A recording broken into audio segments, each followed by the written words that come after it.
This is going to be a video looking at the conversion of the Fuji GFX RAF files. As you know, I'm a massive fan of Capture One.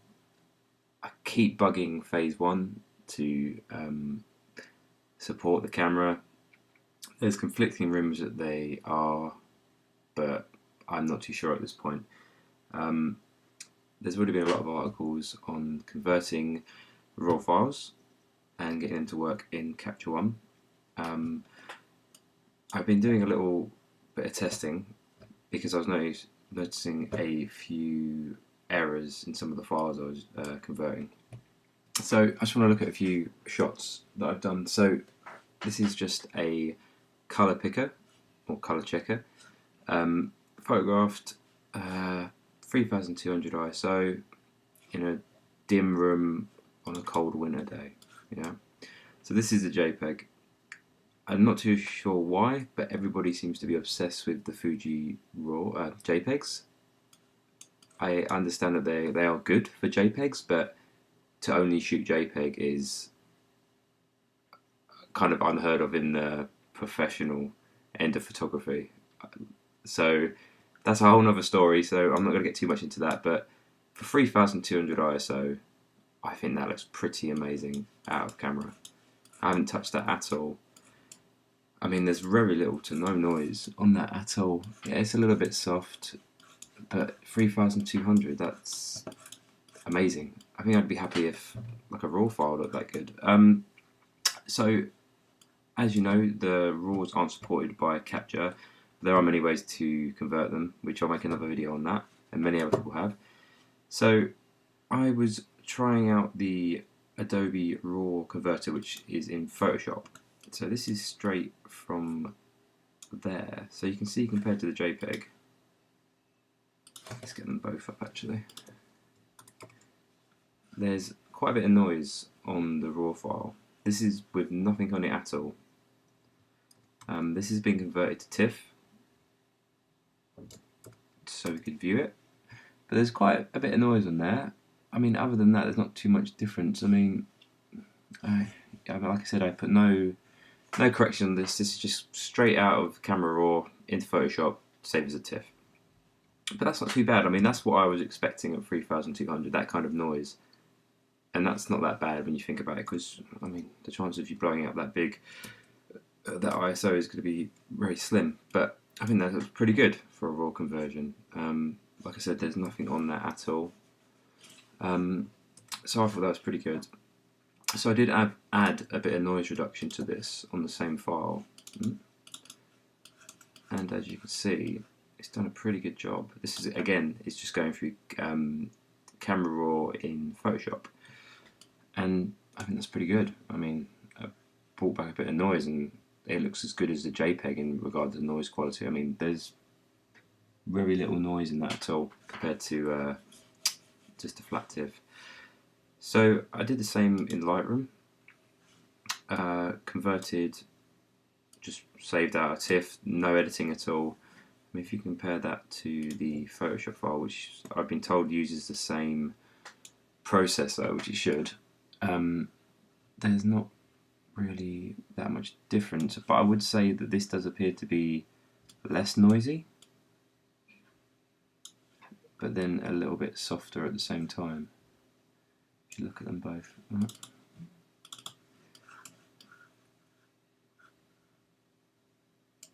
So there's a little bit of noise here, but then I feel like this is much softer in areas.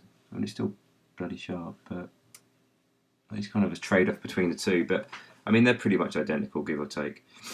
But then I started looking at the D&G converter, which I used to use. Actually, sorry, this one is the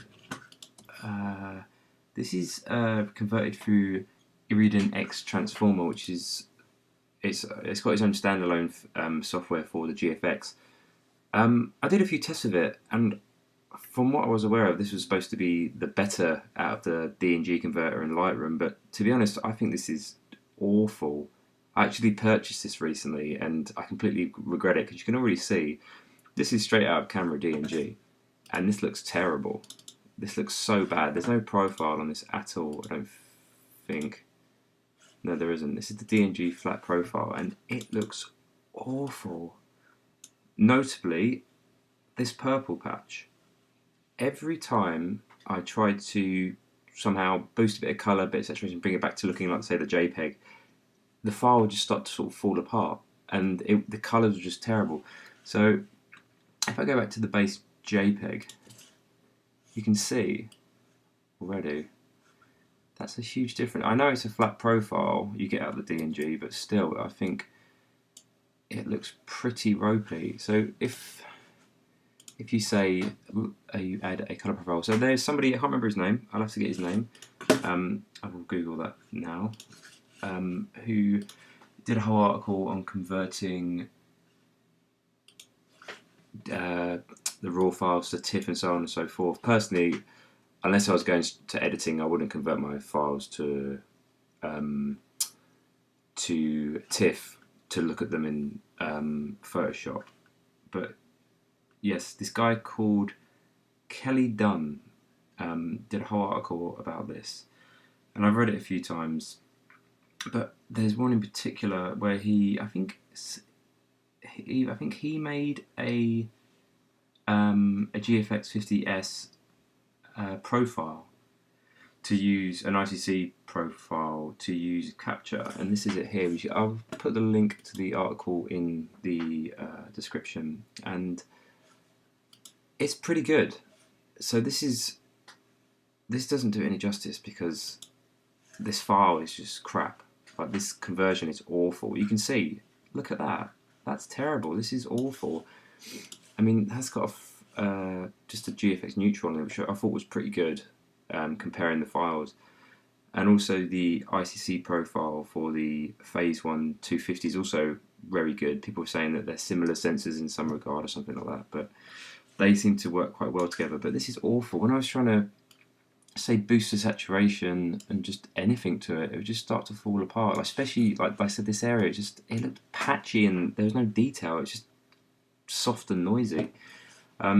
So personally, I wouldn't recommend the that piece of software, which is the Iridient X-Transformer. People are saying that's the best one.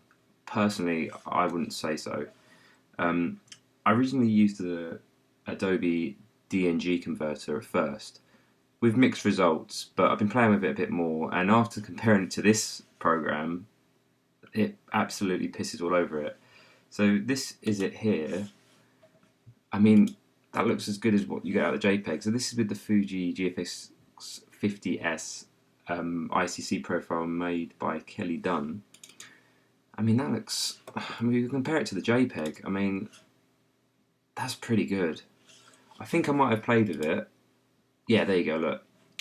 So, added a bit of contrast, took down saturation, the exposure ever so slightly, probably doesn't need it. And I do remember that I did change the colour balance. I'm not using my default capture one here. I'm just upgraded to 11, and it's kind of, I haven't sorted out my workspace. Wherever the colour balance, there you go. So I changed the colour balance to match it because it had a slight warm tone to it, but that's pretty good compared to what we were getting out the other converter. I mean, that's the JPEG on the left, D&G on the right. I mean, that's pretty good. Might be a little bit oversaturated compared to the JPEG, but that's fine. It's just a very, very basic edit. That looks good. I mean, if you compare the purple part of the colour checker, so if we grab that, I mean, look at that. That's terrible. It's almost looks. I can't even describe how bad it looks, but for me, that's unusable. For paying £6,000 for a camera, for a body, for like a massive sensor, and that's what you're getting out of it. If you're willing to settle for that kind of conversion, I think you should just go back to like a full frame or something like that. There's just no point. But I mean, I think that's really good. It kind of reminds you of what the Credo 50, which Mamiya brought out years ago. It kind of reminds you of that, which is still a very good back. So I'm pretty happy with that. So that's with the Adobe DNG converter, which is free. So I'd recommend that over the Iridient one, because I think that's just really poor. Like I said, I did a few tests on it about changing sort of some of the settings regarding like noise and luminance and all this, but it didn't really change it too much. Again, this is, what one's this? So this is with the Phase 1 IQ 250. So when you change your metadata to get the files to open in Capture, that's another video again, it will automatically add an ICC profile depending on what camera make or back you put on. So if we compare, I believe it's these two. So that the one on the right is with the D&G, the Phase 1 250, and the one on the left is using the Fuji GFX profile made by Kelly Dunn. Personally, I think the GFX one looks much better. Granted, there is a few changes in a few settings changes, but I mean it's very minor. Let's have a look. Yeah, there's nothing on that. But if I copy those over, it's pretty close. I still think the one on the GFX profile looks better, but I guess it's preference, isn't it?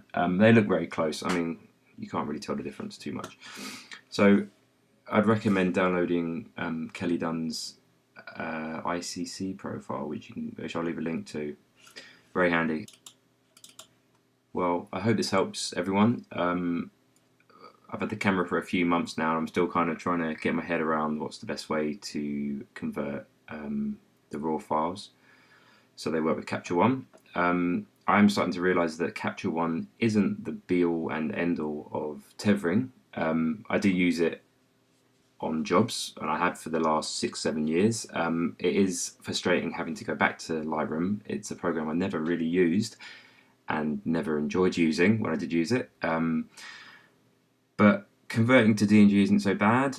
My biggest concern at the moment is just tethering the camera and shooting. But I'm sure in time, either Capture, hopefully, will get off their high horse and build a profile for this camera and support the other Fuji lineup natively. And yeah, I'm sure Fuji will bring out something of their own. Their own software which runs off the back of Lightroom is actually pretty good. I'm quite pleased with that. It's just a shame that it has to run into Lightroom. But yeah, any questions, do leave them in the comments. Give the video a thumbs up, you got to say that. And I will leave some links in the description regarding profiles and programs you need to use to convert.